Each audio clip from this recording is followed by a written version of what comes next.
would like to thank CVRF for providing me the opportunity to experience work through the Youth to Work program, which then allowed me to work with local businesses. Junok, for opening a world of possibilities for me. And also working as a community intern in Napaskiak. With the scarcity of jobs in our communities, many struggle financially daily to keep up with bills for paying for food and for paying for vehicles to gather and subsist. The cost of gathering and subsisting is unaffordable for many, which makes most people rely heavily on public assistance and unemployment. I fear that there will be no jobs for me to come home to after I complete college. I would love to come home to then provide my knowledge to help my community grow economically. How do we come up with solutions for the lack of jobs in our communities? Stephen, it's a great question. To me, it's really probably the most important issue that we have facing our state. And by the way, thank you for hosting the Attorney General in Napaskiak. I think he had a great trip. I'm going to talk about public safety here in a minute.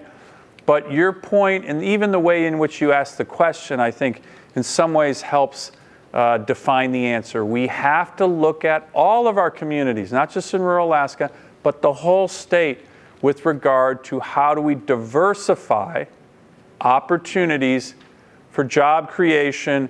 Because as you know, and you referenced it, jobs give people a sense of worth.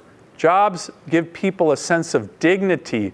And to the extent we can, we want to make sure people have jobs so they don't have to rely on unemployment insurance. That's very important. You may have seen in the CARES Act, we really plussed up unemployment insurance, but we want people to have jobs. So what are the ideas on diversification?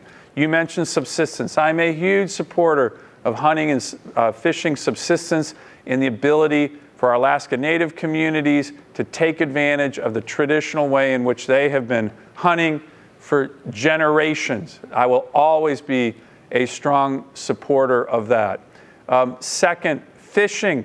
You know, the Coastal Villages Region Fund provides all kinds of tremendous opportunities as one of our CDQ groups to provide jobs, opportunity, leadership training, and rise through the ranks in terms of these opportunities, not just in fishing, but what the whole CDQ program has. I will be a strong, and have been a strong defender of that. And then there's other opportunities. We can responsibly develop our resources and protect the environment. That is why I have supported the permitting process for the Donlin Creek mine.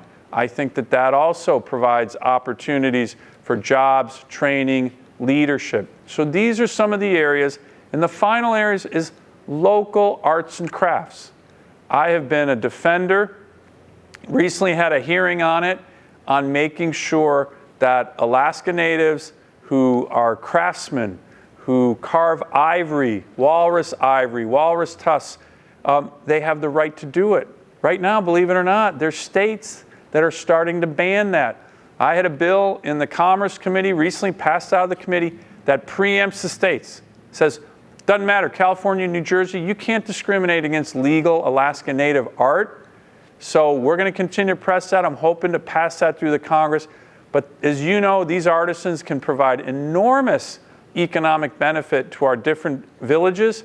So those are some of the ideas that I have that I'm pressing to have a more diversified economy, to create jobs, dignity, self-worth that comes from the hard work of good employment.